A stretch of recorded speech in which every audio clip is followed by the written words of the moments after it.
If you wanna ride, don't ride the white horse. Beep bop, beep bop, beep.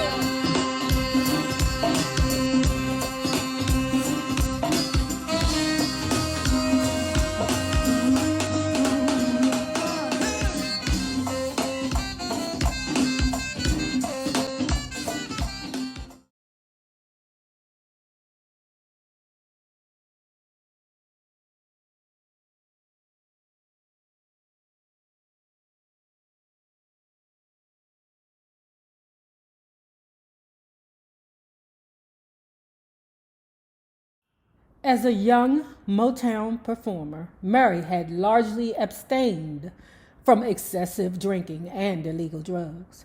As she grew older, however, and her responsibilities and problems increased, she became a heavy user of both. I know you like, Nay, it's way too early for your bullshit. Okay, I get it. Let me tell you something. I was a straight and narrow person for years. I was even scared of marijuana. You hear me? I mean, terrified of it because I didn't know the difference between smoking, shut up, Lou, smoking weed and lunching off a PCP. I didn't know the difference, so I stayed far away from it. After my mother passed, y'all, I got so messed up. After my mother passing is also the reason as to how I was introduced to YouTube, because I couldn't smile no more. I wasn't smiling. I wasn't happy. And then I found someone or some people that made me smile. Quadir being one. Funky Dineva being the other. I found Funky Dineva from his reviews on Scandal. It's Rocks, Bondi Blue, Ashley Miller, James Caldwell, who is like my brother now, Spilly Boy TV.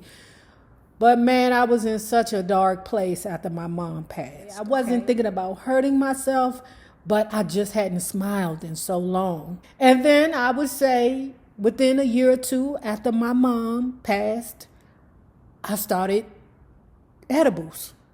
And I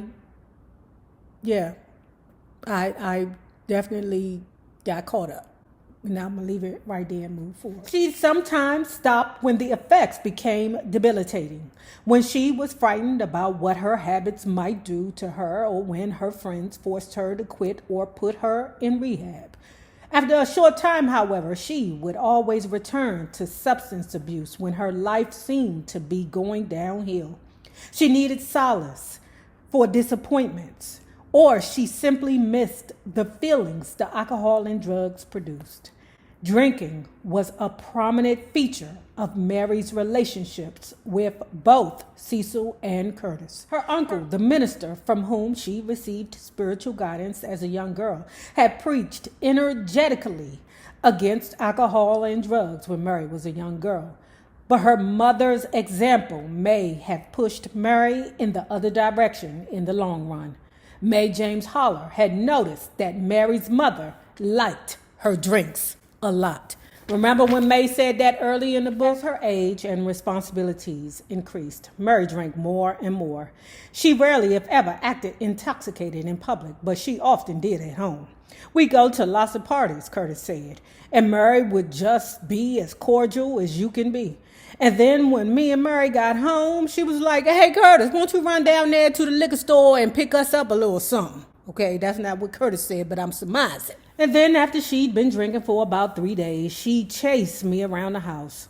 Curtis said that Cecil had warned him not to give Mary anything to drink, but I'd be sitting there drinking with her and wouldn't even think about it. When Mary was drinking, Curtis said, she, like her mother, was like the littlest guy in the bar who gets drunk and then wants to fight the biggest guy. While splitting with Cecil and taking up with Curtis around 1978, Mary also started using hard drugs. I was very upset, Mary said. My whole life was changing because of the confusion between the brothers and me being in the middle. I could not endure the pain, so I used drugs for relief, like so many other people do, but never talk about it. Mary's favorite drug was, if you want to ride, don't ride the white horse. The first time she took it, she said she found it fantastic. It began when a woman across the hall in her apartment building asked her to come along one morning on a visit to the woman's cousin. Mary's children were in school by then, so she could go. When she arrived at the cousin's house, she saw he had this powdery stuff, this brown powdery stuff, Mary said. She never had seen it, like my mama used to call it, hewan. Mary said she never had seen hewan before, which she called brown boy or boy. Booger sugar was called girl. I knew that. And then why do I even know this information? They would call that white horse or that horse, if you want to ride, don't ride the white horse, that boy or old boy. Just like that, the way I'm saying it. Oh yeah, she tripping off that boy. And then the Booger Sugar would be like, oh, she on the girl. She with that girl. And dig this. The neighbor who took her to her cousin's house, who need to be smacked in the mouth for, what's that word? Providing his flesh and blood with that boy, was like, oh girl, you be fine. Just do a little bit of it here and there. You'll be fine, and don't do it too much because you'll get hooked on it. And that's not what you want. And then what you don't do is you don't put it in your arm. You put it in your arm, then you got another type of problem. You just take a little bit of it and stick it up your nose, girl, and you'll be fine. What kind of bullshit? When I'm from the crack era, okay? And when the crack era first began, there were rules to the cracky. You didn't give it to anybody's family member, and you damn sure didn't give it to anybody that was pregnant or children. Now, up in New York, I don't know what to say about that because I was very shocked to learn how many young people were doing the cracky, okay? And I only knew that because watching the movies, okay? Like Lean on Me. I was like, why is that fat boy smoking the cracky? That's dope. And the neighbor lady told her, a little of it will relieve the pain. Mary said, yeah, and you get hooked. The lady replied, not if you do it a few times and don't keep doing it. Murray claimed this to be true. Many drug users, some of whom call themselves chippers, insist that if hewan is snorted rather than injected, and if it is not used continually, it's not necessary to take it every day. Many chippers have boasted about how they used heroin on the weekend and are still able to go to work during the week. We call those functioning addicts. And the thing about that boy, the heroin that I've found over the years, I had an uncle that I'm telling you, he could pick it up and drop it anytime. He'd be like, niece, I'd be on that thing for 2 years and then be like, I'm tired of getting high. Go back to work and get a good job. From what I understand, heroin is a very functioning drug as long as you have it. As long as you got the money to feed your habit, you can work successfully with it. Get up, take your little thing or take your little pill, however you will do it, go to work, halfway through work, take the other half of the pill, and then on the way home, you do it again. Time for bed, you do it again. As long as you got it, you're functioning. But baby, when that money ain't right, you lose everything. Murray said she avoided becoming a heroin addict by snorting the drug rather than shooting it into her veins, taking breaks from using it, and never using more than a certain amount at any one time. From then on, off and on until her death. She would snort heroin for 1 or 2 days and then lay off it for about a week. At other times, she said, I would do it every day for a few weeks, but then I would leave it alone. Coolest uncles. I mean, the coolest uncles. My uncle, Fonnie, had butterflies in his arms, like where the crease is, where he used to shoot dope at. Man, that thing was so crazy. Man, it was just, he was the coolest. And you know what butterflies represent? It represents freedom. You know what I'm saying? And metamorphosis. And he was just, man, he really was a beautiful human being. He really was, despite his addiction. Curtis said he sometimes attempted to take the drugs away from Mary, but she'd rebuff such attempts by trying to knock him down. Later in their relationship, when he'd make a more serious effort to prevent her from using drugs, she would leave him for weeks or even months. Ooh, she was on a tour. Ooh, she was on that tour. Okay? It wasn't a cracky tour. It was a heroin tour. Because she limited her heroin use and did not get high every day, Wells said, I kept the best furniture, the house stayed nice, and the kids would get nice clothes. They were all American, and you would never know we were using drugs, just like it was in so many other homes. Wells also said that most of the time she wasn't on drugs when she was performing. Okay, most of the time. Like thousands of others in the entertainment industry, Mary also snorted booger sugar. Although it's not clear when she started, in the 1970s, record people were saying that booger sugar was the rich man's high, and you didn't get addicted to it. What? Girl, have y'all ever read that book, Mama? I forgot who wrote the book, and it's a good author. But y'all need to look up this book called Mama. Mae James Holler explained, I'm sorry she got caught up in that world. She couldn't have had her sense about her. Booger sugar relieved me of every bit of pain I ever felt, Mary told Steve Bergsman. It made me relax. It's too bad that drugs are bad for you because they can be good for you too. Drugs affected Mary in other ways as well. They made her secretive, Brenda Holloway said, and often caused her to be confused. Often Mary was not thinking properly because something else, a drug, was thinking for her. She fought for her kids, she fought for her men, but because of the drugs, she was her own worst enemy. Wells also smoked crack. Ooh, that cracky! Wells also smoked cracky, a form of booger sugar for what she said was a period of about 9 months, ending in 1985. That was when she realized she was pregnant with Sugar, her only child with Curtis. Ooh, yikes. I just quit cold turkey without going to any doctor or anything. I just eliminated it. So Sugar was born completely clean. She underwent natural childbirth with Sugar. I had no drugs in me when she was born. It's not clear, however, that Mary's abstention from drugs was totally voluntary. Curtis was like, that's a friggin' lie. Child, it's the way that Pisces perceive the world and their actions, child. I was so scared for my baby. Got those drug dealers. I told them, don't sell her nothing. Don't let her have nothing. But they would come and get Mary, and you couldn't tell her nothing when she wanted to do something. When his efforts started to fail, Cecil and some other friends of Mary intervened.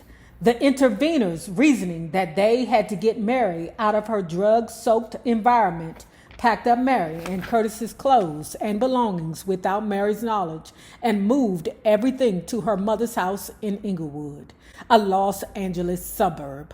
They then invited Mary and Curtis out for a drive, headed to their mother's house, and told Wells she would need to live there while breaking off cracky. The intervention apparently worked. Mary told Bergsman she never went back to using cracky. She did continue using other hard drugs, however. She told Bergsman somewhat defensively that she was being honest with him about her own drug use because everybody in the country really is on drugs. I don't know about that, Mary, but okay. Mary certainly wasn't this open when she appeared on television show. Well, that ain't new. Do you know how many goddamn people say no to drugs and all the while they was on that shit hard? Like what's her name? Grandmaster Flash? White lines, vision tree of passion, and all the while I think of you. Mary on a world tour to say no to drugs, while all the while she's on that boy. In addition to continuing to take heroin and snorting booger sugar, Mary also made extensive use of methadone. She didn't bother to tell Bergsman about it, probably because much of its widespread use is legal. So for the 1 millionth time, y'all know I used to be a probation officer. Whenever I was dealing with a heroin user,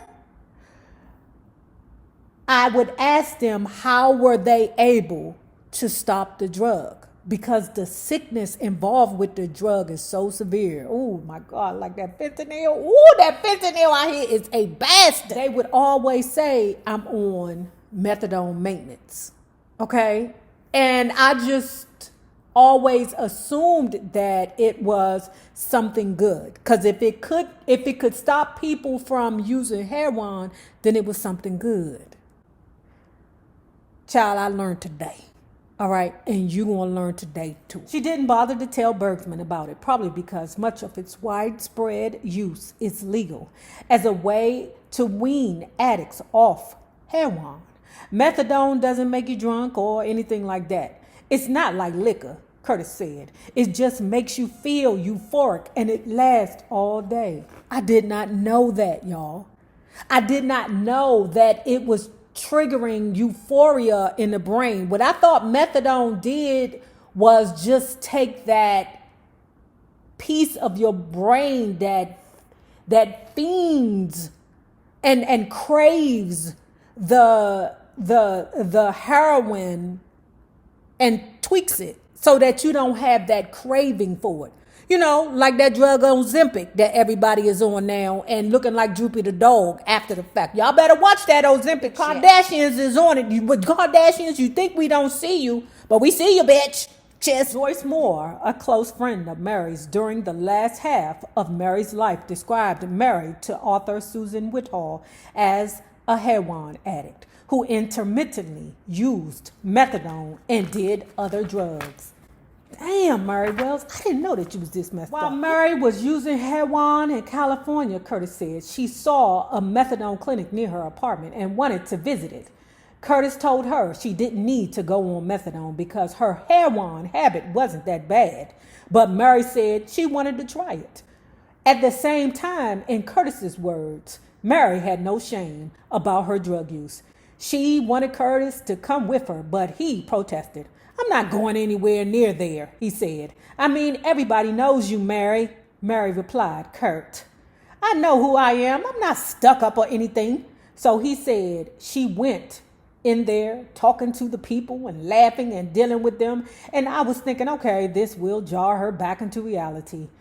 There's all kinds of people in there. But Mary enjoyed the experience. She went to the clinic again the next day and started telling Curtis, this stuff is good. He was waiting for her outside on the third day, and she came out with methadone in her mouth and her lips pursed. Curtis said Wells got right up in his face, indicated to him he should open his mouth and spitted it in his mouth. And I ain't going to lie to you, I enjoyed doing it with her, Mary told Curtis. You can come in and get this stuff every day and you'll be feeling good all day. Mary visited the clinic for about 8 years, Curtis said. Every time she stopped going there during that period, she would say, I miss those people. I miss going down there. Those are our friends. While Mary was taking methadone, she also continued taking heroin. She kept telling Curtis she'd stopped going over to the dealers for her $25 or $50 heroin hit, but she never did. When Curtis pointed this out, she'd say she didn't have to do as much heroin while using methadone, but nevertheless had to use some. That's not how it's supposed to work, Curtis noted. Scary Mary, quite contrary. Okay, let me tell you what Mary did. She went round there to the methadone clinic and was like, hey, y'all. Y'all know I'm Mary Wells, even though I'm down here with y'all on this methadone, but I'm Mary Wells, child, and I'm finna go on tour. And I don't want to stop in every city to be refilling my methadone maintenance. So I need y'all to give me enough so I can make it on this trip. They gave her enough methadone to make it on the trip. But guess what? She still stopped at every city to get her methadone fix. So she had double the amount. Ooh, she had it bad. It was a wonder Mary needed the heroin. The methadone they gave her was so pure, Curtis said, that you didn't have to drink it. You only had to stick your tongue in it to get the full effect. Mary learned how to mix it in a blender with some non-narcotic material and some raw heroin called tar and liked the mixture so much she'd wake Curtis up in the middle of the night and ask him to make some more for her. I feel like I'm watching or reading an episode of Soft White Underbelly.